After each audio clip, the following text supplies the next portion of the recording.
This is the Hidden Killers podcast with Tony Brueski. Featuring former FBI Special Agent and Chief of the Counterintelligence Behavioral Analysis Program, Robin Dreeke.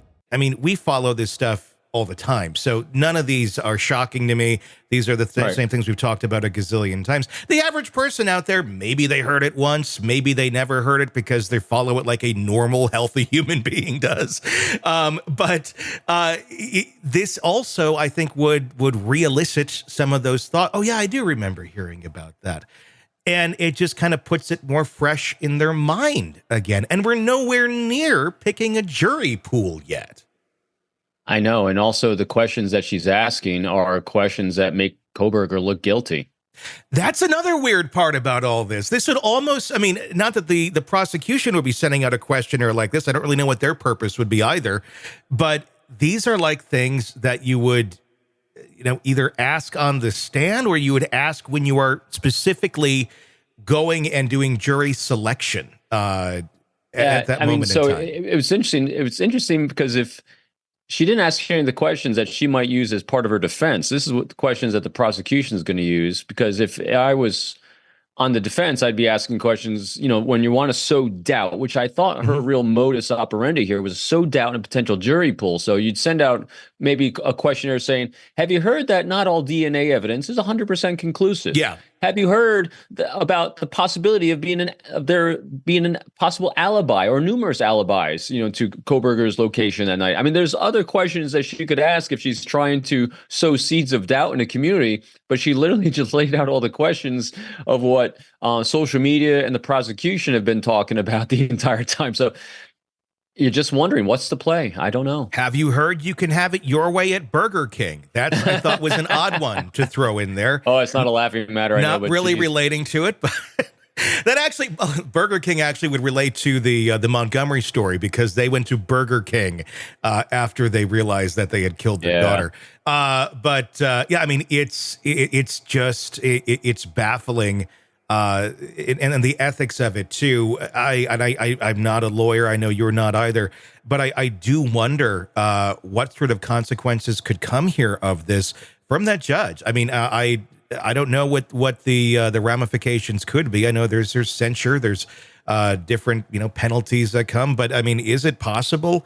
We've seen in other cases where a judge, for example, unjustly, in many of our opinions, in the case of Delphi, Indiana, removed the attorneys because they viewed that they were doing the excuse they used so that the evidence that they had was leaked out of their office on purpose. We know that truly was not exactly true how that went.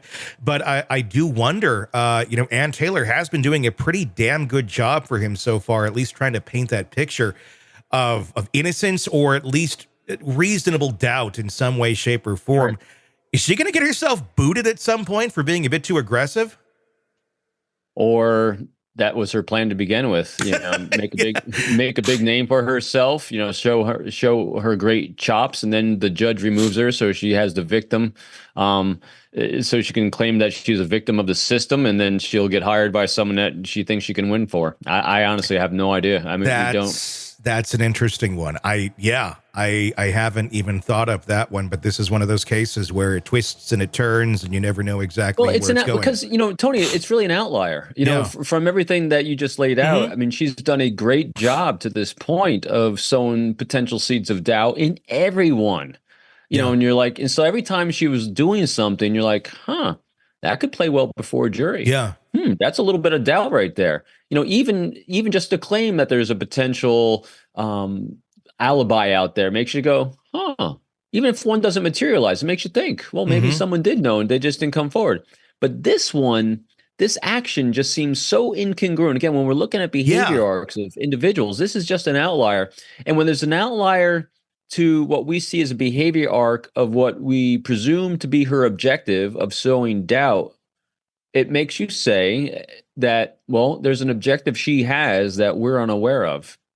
Gosh. What is that objective that we're unaware of? Because she says, because in her mind, this is congruent with what she wants to achieve. We just don't know what she wants to achieve. I think that is the bigger question here as well. Yeah, I think you're right. What does she want to achieve with this? Does she want off? Does she realize that she's in a case where you can't win this? I mean, I think pretty much everybody feels that way. You'd hope your attorney thinks maybe a little different, but everybody hits a brick wall at some point. And yeah, I mean, it's like death by your own sword. If that's the goal. I'm not saying that that's her goal, but it certainly does make you wonder what the goal here is. Without any other evidence or details or knowledge of her objectives, it allows for people to have their conjecture about anything. Yeah. And that's what she's really done. She's really kind of thrown the box open. It's like, what was that about? What are you thinking in your mind?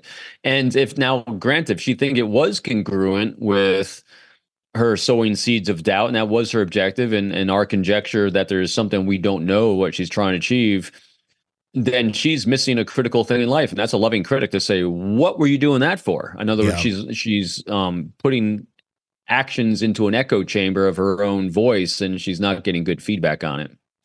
Yeah, it's bizarre. We'll see where that leads us here. But not bizarre to her. That's what the interesting point is. She should have talked to Robin Dreeke before she sent that thing out. I always think so. Want to listen ad-free? Want advanced access to all of our interviews before anyone else? Become a True Crime Today Premium Plus subscriber on Apple Podcasts. You get every episode commercial-free. So you can binge on true crime until you can binge no more. Search True Crime Today Premium Plus on Apple Podcasts now, or go to our podcast page and sign up now. More of the Hidden Killers podcast next.